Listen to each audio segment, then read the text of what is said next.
Do you want to go to your first Beyblade X tournament but aren't sure about the rules and what the different format types mean? Me too. So let's go through them all together so we can feel more confident about attending our first events. It may seem like a lot at first, but the good news is there's a lot of core elements that tend to stay the same or similar, and just certain aspects vary between them. Real quick, let's clarify some of what will be the same across all formats, starting with scoring in Beyblade X. If the opposing Beyblade stops spinning before yours, you score 1 point. If the opposing Beyblade bursts, you score 2 points. If the opposing Beyblade is knocked out of the arena into an over zone, you score 2 points. And if the opposing Beyblade is knocked out of the arena into the extreme zone, you score 3 points. Depending on the stage of the tournament, the first to score either 4 points in the first stage of a tournament or 7 points in the final stage of a tournament will win the match. In all of these formats, when a match starts, the players will decide who starts on which side of the stadium through something like rock, paper, scissors, or similar. After every round, the stadium will switch sides for fairness.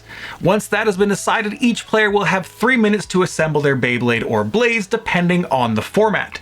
This is done out of view of your opponent, and you may have help during this phase, but must state who is helping you if asked. Once ready, you will announce your set and present your Beyblades and launcher to the judge. Any help being received must end by this point. When it comes to the actual start of the match, there are some rules about launching to be aware of. You cannot touch the base stadium. You cannot launch your Beyblade onto your opponent's Beyblade in midair. You cannot attempt to obstruct your opponent's launch. You must keep your Beyblade within 1 foot of the center of the base stadium floor for your entire launch. And you must launch your Beyblade as the word shoot is said during the 3, 2, 1, go shoot countdown. If you are using a winder launcher, the winder must be completely pulled out of the launcher, not pushed in. And you have 1 relaunch opportunity per match if the launch was obstructed or underpowered due to something out of your control. Do not touch your Beyblade after a battle until a judge has announced the winner. Now let's talk 1v1 formats. There are 5 formats listed on the WBO website offering a variety of different experiences. Starting with the most straightforward, we have the one-on-one format. This is the simplest format of them all. At the beginning of the match, each player will bring 1 Beyblade of whatever combination of parts they want for that match. This is the only Beyblade you will use for that match, unless the match goes into extra rounds. And players will battle until either 1 player reaches the points limit, as described earlier, or 10 rounds are played. If the round limit is met, the player with the most points wins. If the players are tied, they will select a new Beyblade with all different parts from the previous battle in this match and continue playing until the next player scores, making them the winner. However, if there are 2 consecutive spin-out draws at any point during the match, players will repeat this step, and this can actually supersede the 10-round limit to make players switch Beyblades before that point. Next up, we have Pick 3 Choose 1. Players put together 3 Beyblades in secret with no repeating parts. Once the build and inspection process is complete by the judge, they will present their Beyblades to their opponents, and they will have 30 seconds to look at those Beyblades to understand what parts are being used. After this, players will choose their starting Beyblade and launcher in secret. From here, the battles start, and the first to the points limit wins.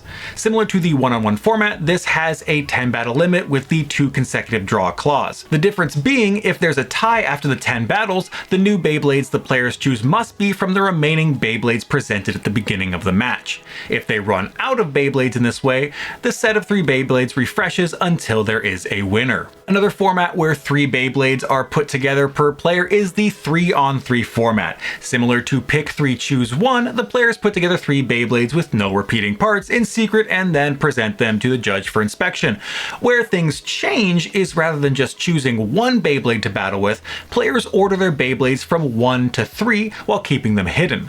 This is the order the Beyblades will be battled with, and if neither player has hit the points limit after the 3 battles, the players reorder their Beyblades and repeat the process.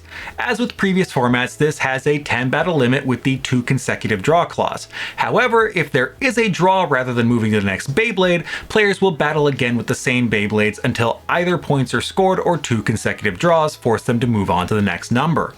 One of the biggest differences in this format is not knowing what your opponent is bringing at all and having to plan your order without that knowledge. Now, if you aren't a fan of that lack of information, then the deck format may be your preferred option. Players also put together up to 3 Beyblades and bring up to 3 launchers, again with no repeating parts. If you think there's a trend here, you're right. This is done in private and presented to the judge when ready, but unlike 3-on-3, players will present their Beyblades and launchers to their opponents once complete. There is no predetermined ordering either. Players pick their first Beyblade in secret and the match begins. Once the first battle is completed, the player who lost decides if they want to replay, which means the next battle is between the same 2 Beyblades, and if they don't, then both players have the option to switch Beyblades with another from their deck of 3. The player who won the round states first if they're going to change, and if they do, they make their choice and show it to their opponent. Then the losing player decides if they're going to switch or not. From here, the match continues in this pattern until either a player has reached the points limit to win or 15 rounds have been played. After 15 rounds, if one player has more points, then they win the match. If not, then the match continues until the next point is scored, resulting in a match win. Interesting to note here is that there is no 2 consecutive draws clause listed in this format that forces changes, which is a bit odd. Maybe it's just assumed and not listed, but worth keeping in mind. Now we have what I think is my favorite format. In theory at least. 5G is kind of like 3-on-3 but with more Beyblades. Players build up to 5 Beyblades with no repeating parts, which will finally be possible once Leon Claw and Viper Tail release in October with their new 560 and 580 ratchets. Also, similarly to the deck format, players can bring up to 3 launchers. Beyblades are kept hidden from opponents the entire time and ordered from number 1 to number 5. Then judges will inspect them as normal, and like the 3-on-3 format, the match starts with both players taking their number 1 Beyblade and battling, then moving down the line with 2, 3, 4, and 5 until a player reaches the points limit to win the match. Draws will be replayed with these same Beyblades unless there are 2 consecutive draws where they will move on to the next Beyblade in the order. This format has a battle limit of 10 battles, where if there's a player in the lead at this point, they win, or if they are tied, they continue until a point is scored and a winner determined. Real quick, there is also a team format where teams of 3 battle against each other, with teams numbering their players for the order they'll battle in, where the team with the most battle wins will win the match after all 3 players have battled from both teams.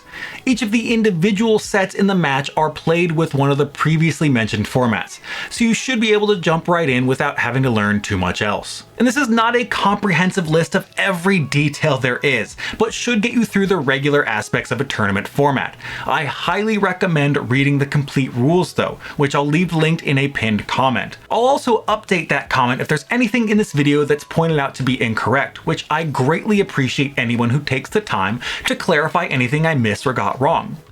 So if you're going to your first tournament soon, good luck. And don't forget to enjoy the experience and just have fun.